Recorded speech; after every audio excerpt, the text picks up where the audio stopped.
5 ways to train your dog with treats without overfeeding him. If you're planning to train your dog with treats, you may be worried about spoiling his appetite, or perhaps you're concerned about him becoming overweight. Your concerns are very valid, especially if you own a small dog who gets full quickly, and too many treats cause the pounds to quickly pile up. Introducing the 10% rule. It's important that your dog's food remains the main source of calories. This is something that is critical to a dog's health because your dog's food is the main source of carbs, fats, proteins, vitamins, minerals, and other important nutrients. Of course, this applies to dog food that is well balanced and nutritionally complete. Most treats, on the other hand, are more like junk food. They are specifically crafted to entice your dog and make him motivated for training. It goes without saying that, if you eat a bag of potato chips and ice cream around lunchtime, you will feel less tempted to eat your lunch because you'll feel too full. And if you manage to eat your lunch, you'll likely be quick to pack the pounds. So, when it comes to giving treats to your dog, make sure that they comprise no more than 10% of your pet's total daily caloric needs, points out board-certified veterinary nutritionist Dr. Lisa M. Freeman in an article for Tufts University. So what can you do if you're planning to train your dog and you're concerned about calories? You certainly may feel stuck between a rock and a hard place, considering that you so badly would like to train your dog, but you feel discouraged.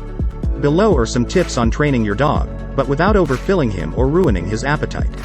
As the saying goes, everything in moderation. 1. Split them into small pieces. Many dog owners are often surprised when they see how small I can break up the pieces of a regular-sized treat. I often can get as many as 10 smaller pieces, and each piece can be used to reinforce one desired behavior.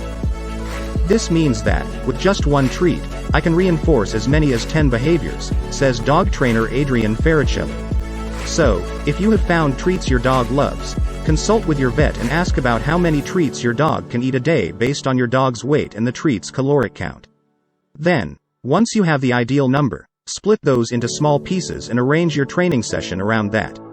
You can then divide them into groups based on how many times you can train your dog a day, strategically ending the session when you have finished the allotted amount of treats. 2. Look for low-calorie options. The fewer calories a treat has, the more you can provide without surpassing Dr. Freeman's 10% rule. Look for treats that are advertised as being very low-calorie.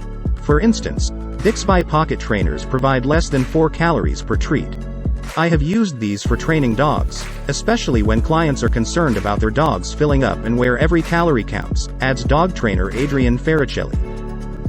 For example, last time I had a small Yorkie mix that weighed a little less than 7 pounds.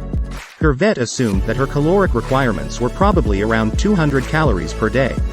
With that in mind, considering the 10% rule, she would need to not go over 20 calories from treats. At 4 calories per treat, she could get up to 5 treats a day. 5 times 4 equals 20. While 5 treats a day may seem like very little, once you break them up into 4 pieces each, that leads to 20 treats that can be used to reinforce 20 desirable behaviors. Did you know? There are many other low-calorie options on the market nowadays, like Play-Doh Small Bites Salmon and Zook's Mini Naturals, one of my favorites, which contain just a mere 2 calories per treat. Once again, if you're unsure how many treats you should feed your dog, please see your vet for an individualized calculation based on your dog's weight and daily calorie consumption. 3. Use dog-friendly fruits and veggies. Many dog owners use fruits and veggies for training their dogs. This is a good option, considering that these healthy human foods have low calories, which helps dog owners ensure their dogs don't eat more than 10% of the daily calories. Board-certified veterinary nutritionist Dr. Deborah E. Linder lists several low-calorie options for dogs on the Petfoodology website by Cummings Veterinary Medical Center at Tufts University. Among the lowest calorie options for dogs are blueberries with 1/4 cup or about 25 berries offering just 20 calories and 1 baby carrot offering just 5 calories. A whole cup of green beans cut into 1/2 inch pieces or 1/4 cup of green peas offers 30 calories instead. A word of caution. Please don't just feed any fruit or veggie you come across without ensuring first that they're not toxic to your dog. For instance, consider that grapes, raisins, nuts, onions and garlic can be harmful and some of them even toxic to dogs. 4. Train with Cheerios. Cheerios are a favorite low-calorie food that can be used to train dogs. They offer the advantage of taking on the smell and taste of treats pretty well, so you can mix some of them with other treats in a treat bag so to make them more appetizing. 5. Use your dog's kibble. If you have used up your dog's daily allotted quantity of treats, but would like to train more, you can keep on rewarding, but this time using your dog's kibble. Have you ever counted how many pieces of kibble are in your dog's daily meals? Those are many lost opportunities for training. The power of contra-freeloading. If your dog loves eating his kibble, and you can get your dog to think that kibble is as good as treats, then you'll easily have plenty of training opportunities without having to depend on higher calorie treats. At least, you can use the kibble in low distraction areas. Here's the thing. You can persuade your dog into loving to eat kibble by simply making him earn it. The scientific term is contra-freeloading.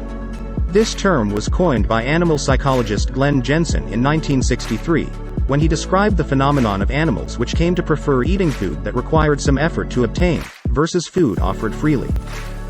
To put this in practice, simply measure the recommended daily ratio of kibble you should feed, and place it into a treat pouch and feed it throughout the day.